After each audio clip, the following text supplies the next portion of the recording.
Associate Energy Minister Shane Jones says he is meeting with the Electricity Authority this morning, right about now in fact, to ask whether we need an official power conservation campaign.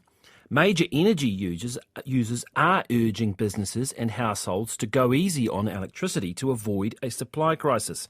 It comes as Winstone Pulp International announced plans to shut its entire operation due to high wholesale energy prices. I spoke with the Minister a few minutes ago and started by asking him about that development. It's hideous news. I don't know whether or not it's completely related to energy prices, but in the same week that we've got these stupendously high energy dividends being flourished by our gentailers, we've got a host of firms, and others have also obviously reflected the fact they're under pressure as well.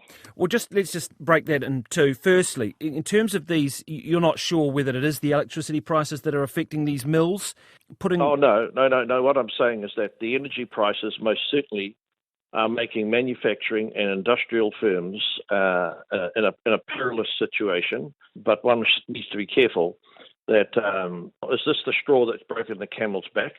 But no, there's no ambiguity about it. The energy costs in New Zealand for manufacturing and industry are ridiculously high, and it is imperiling the viability of manufacturing and industry in regional New Zealand. So, will you intervene for these particular companies, the Winstone Pulp and the other company, to help them in any way? Is there any money you can offer them? Is there anything you can do to keep these jobs? Well, obviously the asset is on the providers of the energy. Why can't they offer a deal like Rio to keep these firms intact?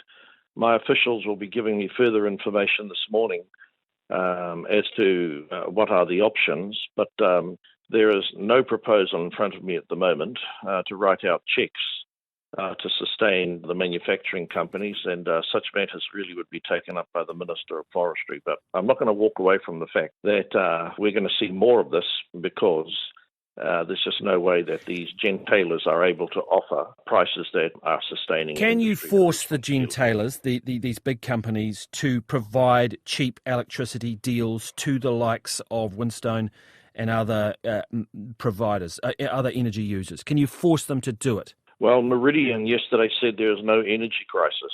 The only company that seems to have treated with some credibility this issue is Mercury, but they show no interest in energy security, no interest in the overarching strategic interests of New Zealand. And in fact, I'd say to your listeners, Meridian, the entity that gave Ngaitahu a substantial amount of money to get a resource consent, which makes them grossly unpopular with me, they don't believe there is a crisis. So how on earth does a politician or does industry have any effect on a company that believes there is no crisis? Do you believe there is a crisis? Without a doubt, I share the concerns not only of Minister Nicola Willis, but others. Look, we are in a process of change in New Zealand.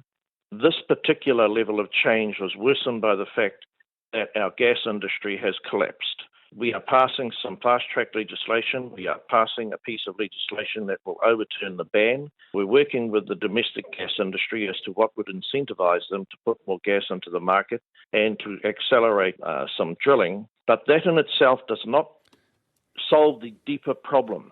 The rules and settings and regulations that subsist in the energy sector are leading to these grossly unhelpful outcomes. Now, in the wake of the two manufacturers that are having to shut down, we've seen major users groups urge consumers to cut back on power. Should they be making that call? Is that for them to make?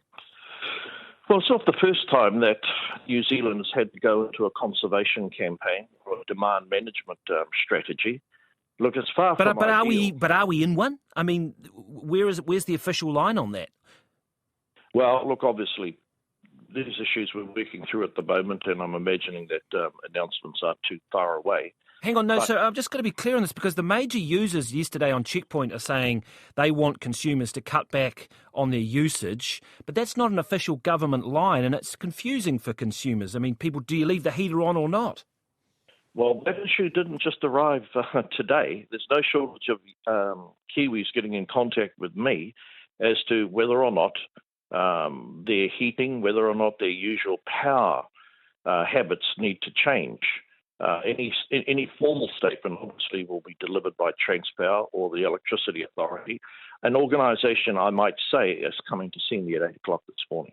So you think are we going to see an official government call for power conservation from New Zealanders to get us through a tight supply situation? At 8 o'clock this morning, I'm being visited by the Chief Executive Officer of the Electricity Authority, an entity that I've already described as a chocolate teapot, to give me a briefing, and that is a question I shall put to that person.